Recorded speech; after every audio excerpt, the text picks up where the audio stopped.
നമസ്കാരം. ഇന്ന് നമ്മൾ ഒരു അടിപൊളി രഹസ്യം കണ്ടെത്താൻ പോവുകയാണ്. ഒരു പൂവിൻ്റെ ഉള്ളിൽ ഒളിഞ്ഞിരിക്കുന്ന ഒരു വലിയ രഹസ്യം. അപ്പോ എല്ലാവരും റെഡിയല്ലേ? നമുക്ക് തുടങ്ങാം. നിങ്ങൾ എപ്പോഴെങ്കിലും ഒരു കുഞ്ഞൻ വിത്ത് കയ്യിലെടുത്ത് ഇങ്ങനെ ആലോചിച്ചിട്ടുണ്ടോ? ഹോ, ഇത്രയും ചെറിയൊരു സാധനത്തിൽ നിന്ന് എങ്ങനെയാ ഇത്ര വലിയൊരു മരമൊക്കെ ഉണ്ടാകുന്നതെന്ന് ശരിക്കും ഒരു അത്ഭുതം തന്നെയല്ലേ? അപ്പോ ആ വലിയ ചോദ്യത്തിന്റെ ഉത്തരം തേടിയാണ് നമ്മളിന്ന് ഒരുമിച്ച് ഇറങ്ങി തിരിച്ചിരിക്കുന്നത്. അപ്പോ ഈ വലിയ രഹസ്യം ഒളിഞ്ഞിരിക്കുന്നത് എവിടെയാണെന്നോ? ദാ ഈ കാണുന്ന പൂവിന്റെ ഹൃദയത്തിൽ തന്നെ. നമ്മുടെ ഇന്നത്തെ മിഷൻ ഒരു ഡിറ്റക്റ്റീവിനെ പോലെ ആ രഹസ്യം കണ്ടുപിടിക്കുക എന്നതാണ്. ഇതൊരു കിടിലൻ യാത്രയായിരിക്കും, ഉറപ്പ്. റെഡിയാണോ? നമുക്കൊരുമിച്ച് ഈ പൂവിന്റെ ഉള്ളറകളിലേക്ക്, അതിന്റെ ഏറ്റവും സെന്റർ ഭാഗത്തേക്ക് അങ്ങ് സൂം ചെയ്തു പോകാം.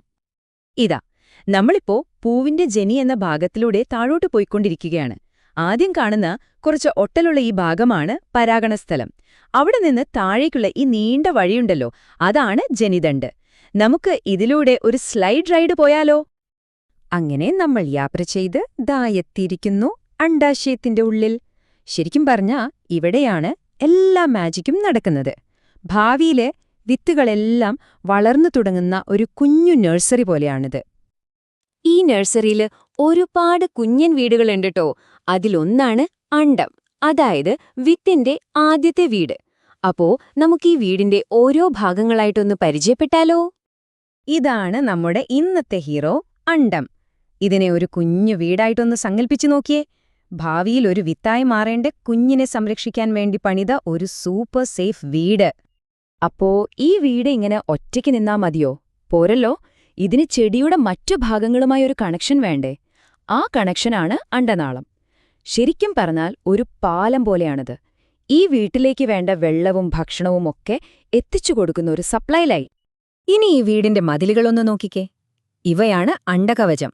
ഉള്ളിലുള്ള നിധിയെ ഒരു പോറൽ പോലും ഏൽക്കാതെ സംരക്ഷിച്ചു നിർത്തുന്ന നല്ല സ്ട്രോങ് മതിലുകളാണിത്. ഈ വീട്ടിലേക്ക് കയറാൻ ഒരു വാതിലില്ലെന്നൊരു സംശയം തോന്നുന്നുണ്ടല്ലേ? ഉണ്ട്. ബീജരന്ധ്രം എന്നൊരു കുഞ്ഞൻ വാതിലുണ്ട്. ഒരു സീക്രട്ട് ഡോർ പോലെയാണിത്. കാരണം പിന്നീട് വരാനിരിക്കുന്ന ഒരു വെരി ഇമ്പോർട്ടന്റ് ഗസ്റ്റിന് അകത്തേക്ക് വരാൻ വേണ്ടിയിട്ടുള്ള വഴിയാണിത്. ആരാണീ അതിഥി എന്നൊക്കെ നമുക്ക് വഴിയേ കാണാം. എല്ലാ വീട്ടിലും ഒരു കിച്ചനോ ഫുഡ് സ്റ്റോർ ചെയ്യുന്ന സ്ഥലമോ ഉണ്ടാവുമല്ലോ, അല്ലേ? അതുപോലെയാണ് ബീജാനുകല. ഭാവിയിലെ വിത്തിന് വളരാൻ വേണ്ട എല്ലാ ഫുഡും ന്യൂട്രിയൻസും ഒക്കെ സ്റ്റോർ ചെയ്തു വെച്ചിരിക്കുന്ന സ്ഥലമാണിത്. ശരിക്കും ഒരു കലവറ തന്നെ. ഇനി ഈ വീടിന്റെ ഏറ്റവും സീക്രട്ടും ഏറ്റവും പ്രധാനപ്പെട്ടതുമായ മുറിയിലേക്ക് പോകാം. അതാണ് ഭ്രൂണസഞ്ചി.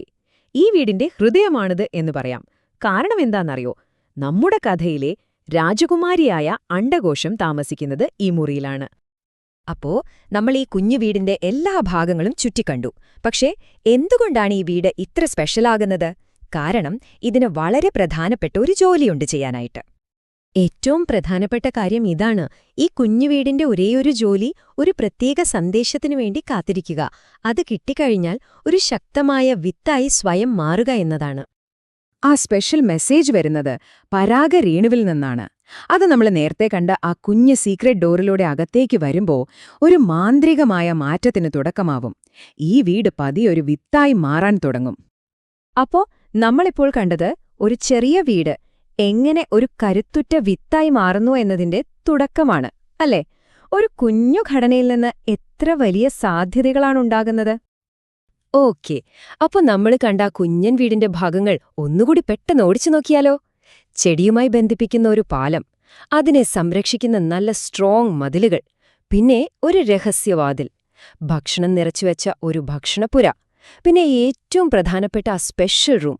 കണ്ടില്ലേ, ഇങ്ങനെ ഓർത്തുവെക്കാൻ എന്തൊരെളുപ്പമാണെന്ന്.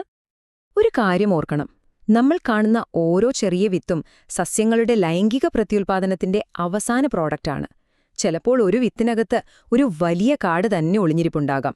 അത്രയധികം സാധ്യതകളാണ് ഓരോ വിത്തും അതിനുള്ളിൽ സൂക്ഷിക്കുന്നത്. അപ്പോ ഇപ്പൊ നിങ്ങൾക്കും ഈ വലിയ രഹസ്യമറിയാം. ഇനി പുറത്തു പോകുമ്പോ കാണുന്ന ഓരോ വിത്തിനു പിന്നിലും ഇങ്ങനെയൊരു കഥയുണ്ടെന്നോർക്കണം. ഇന്ന് നിങ്ങൾക്ക് ഏതൊക്കെ അത്ഭുത വിത്തുകളെ കണ്ടെത്താൻ പറ്റും? ഒന്ന് പോയി നോക്കിക്കേ.